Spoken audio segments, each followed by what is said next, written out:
Assalamualaikum warahmatullahi wabarakatuh. Alhamdulillah wa kafa salatu wassalamu ala sayyidil habibil mustafa wa ala alihi wa sahbihi ahli sidqi wal wafa. Amma ba'du. Allahumma innaka qad aqdarta ba'da khalqika ala sihri wa syarr, walakinnaka ihtafatta lidhalika bi'idni dhur. Wa'udu bima stafatta bihi mimma aqdarta alaihi bihaqqi qawlika wa ma hum bidharina bihi min ahadin illa bi'idnillah. Jangan lupa dukung dan support channel YouTube Abbas Sofyan Ilham alias AC. Baik para sahabat, semuanya dimuliakan Allah. Jadi JRA itu sebenarnya bukan milik saya, bahkan berbagai kebijakan itu di luar sepengetahuan saya. Saya ulangi, di luar sepengetahuan saya.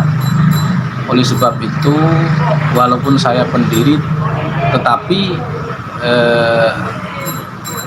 metode keorganisasian dan lain sebagainya terkadang saya sendiri kurang mengikuti, sehingga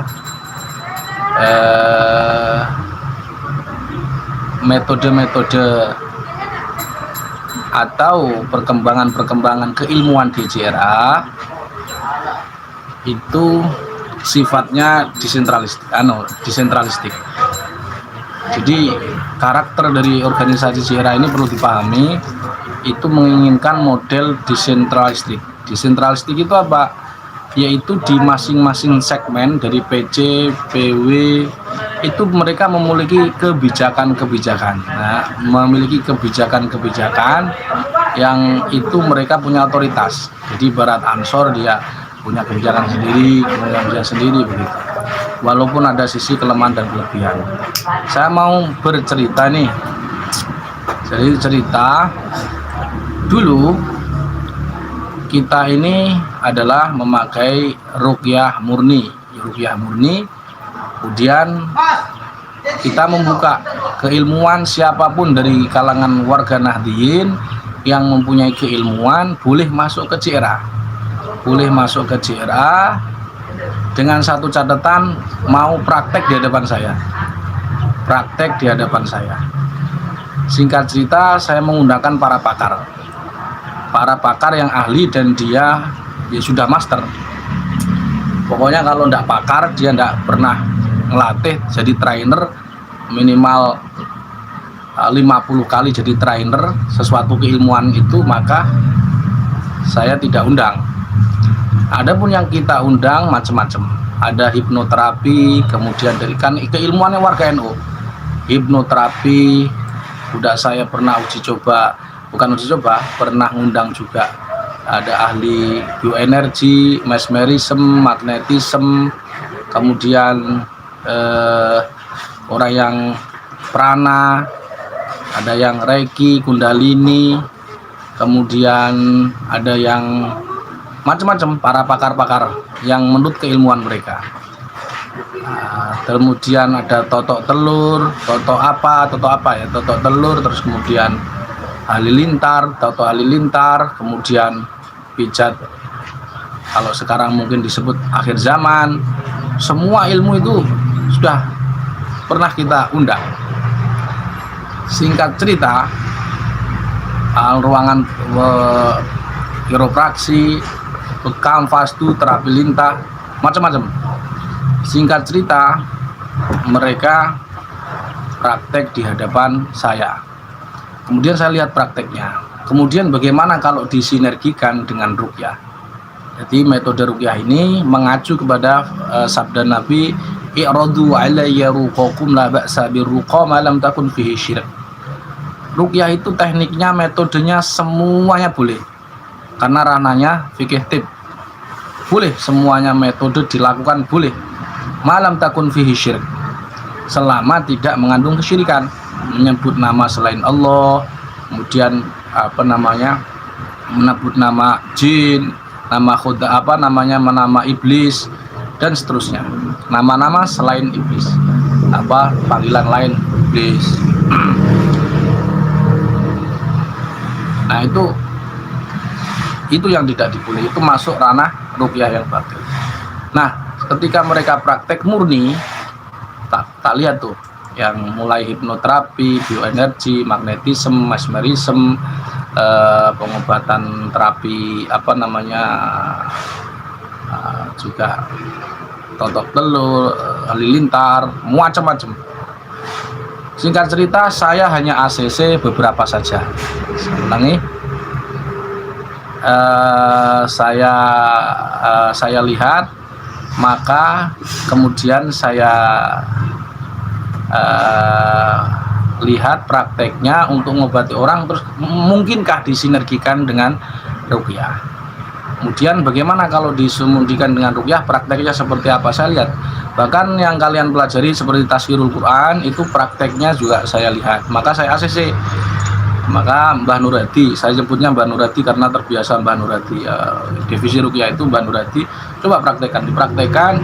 Oh, saya bilang, saya lihat, saya teliti, saya lihat, oh tidak apa-apa, boleh. Saya lihat ini, oh ini tidak boleh.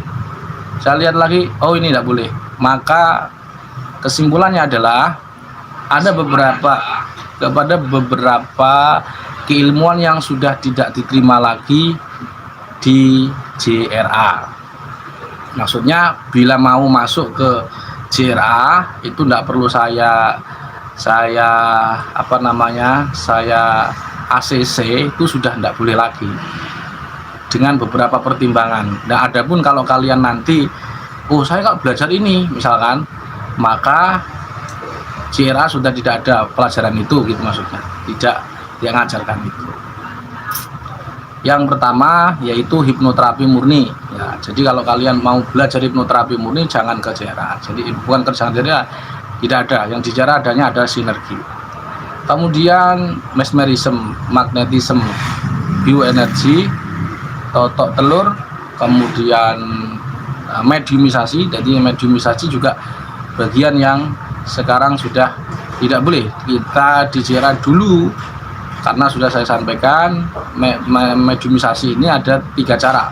Ada pakai prana, ada pakai ayat seperti Rauf bin Halimah, Syekh Rauf bin Halimah, ada juga bahkan sekalian tanda kutip ruqyah syariah pun juga melakukan, saya lihat. Jadi ada 3 cara, tetapi intinya mediumisasi sudah tidak ada di JRA. Jadi hanya berlaku pada tahun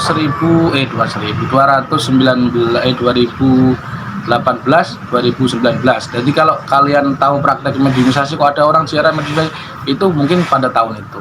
Dulunya tidak ada. Kemudian desakan dari orang-orang ini kok kayak ruqyahnya Minhum, ruqyahnya Wahabi, oh nggak boleh ini nggak boleh. Akhirnya saya bolehkan. Tetapi setelah kita bolehkan, ternyata prakteknya ngawur.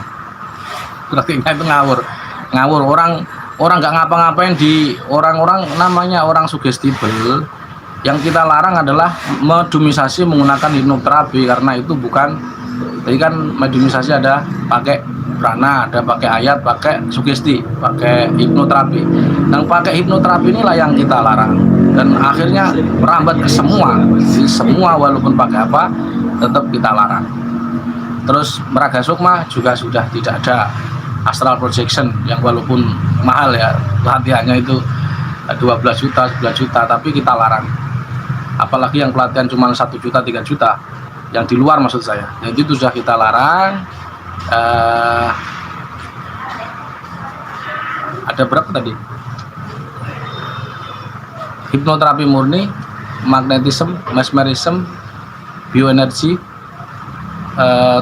totok telur, halilintar, totok halilintar, kemudian apa tadi,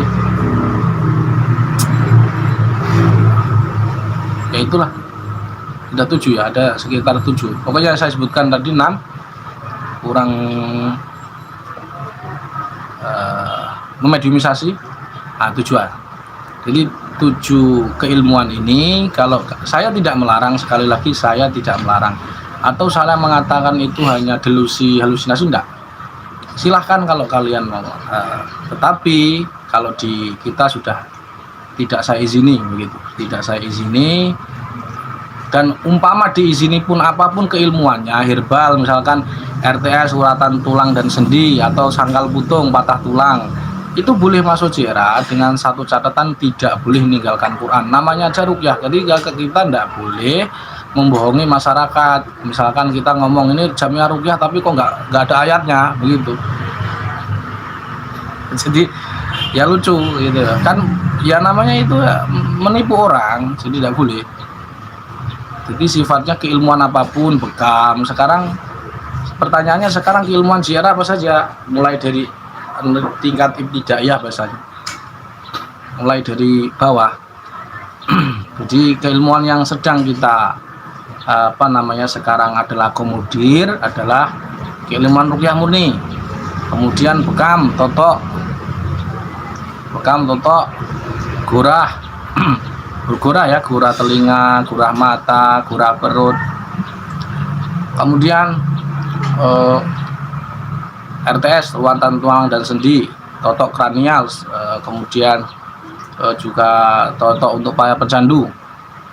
Tapi totok para pecandu ini nggak pakai hipnosis, jadi nggak pakai keilmuan hipnoterapi, hanya murni pakai totok. Jadi nggak pakai sugesti, nggak pakai masuk area ke tren dulu, area nembus area kritikal, tidak, murni pakai totok. Ada tafsirul Quran, kemudian sudah ya, tafsirul Quran. Nanti kemudian ada diagnosa mata, tangan dan lidah. Ini diagnosa mata, tangan, lidah, penyakit seseorang, bukan jin ya.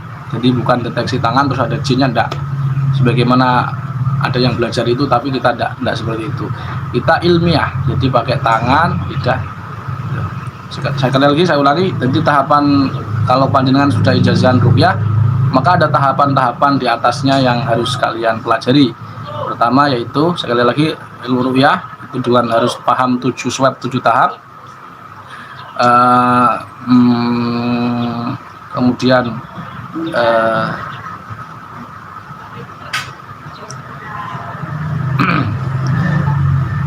bekam, totok dan gurah, kemudian tafsirul Quran, kemudian RTS ruatan tulang dan sendi, totok spinal, kemudian ada kelas fermentasi, kemudian ada untuk totok para pecandu, untuk kecanduan, dan macam-macam. Itu 9 tahapan yang sementara kita masih akomodir. Selanjutnya nanti yang ke 10 dan 11 itu untuk diagnosa mata, tangan dan lidah, dan kemudian sangkal putung itu patah tulang ya. Nah, itu macam-macam para sahabat. Jadi kita tidak melulu cuman ruqyah. Jadi kalau hanya mengira bahwa JRA itu hanya ranahnya cuma ngurusi setan atau jin, itu salah paham, dan pahamnya paling fatal itu. Artinya itu kan masih tingkat ibaratnya playgroup, belum nanti di atasnya masih ada ilmu yang lebih ilmiah dan lain sebagainya. Yang intinya adalah kita terbuka metode apapun. Kalau metode yang saya ACC itu bisa masuk, tapi kalau nggak saya ACC nggak bisa masuk para sahabat. Dan saya harus tahu prakteknya seperti apa. Misalkan Cak Abu, saya mau praktek memasukkan ilmu ke JRA, saya lihat dulu gimana ilmunya. Ada Kang Khusur Rohim mau ilmu bekam begini, bekamnya gimana, harus saya ACC dulu. Lalu tasruh kan mobil, saya ACC baru masuk dan disebarkan. Itu kalau kalian ingin memahami siklus keilmuan yang berkembang di JRA. Jadi sekali lagi, kalau kalian punya, saya Gus, saya punya ilmu yang kayak manfaat, saya tanya dulu, kamu pengen dibayar enggak? Pengen profit oriented enggak? Targetnya satu pasien 1 juta, enggak bisa. Jadi targetnya satu orang 100.000, enggak bisa. Di murni dia harus seperti saya ya, jauh-jauh Kalimantan, ternyata pesertanya 19, enggak masalah, tetap bahagia. Itu saya kira. Dan saya mohon maaf tadi ada yang komentar bahwa asisten, karena ini streaming Jadi saya apa adanya. Jadi kalau seneng ya alhamdulillah, kalau nggak seneng ya alhamdulillah, karena itu bagian dari takdir Allah. Saya nggak punya asisten ya. Subhanakallahumma wa bihamdika asyhadu an la ilaha illa anta astaghfiruka wa atubu ilaik.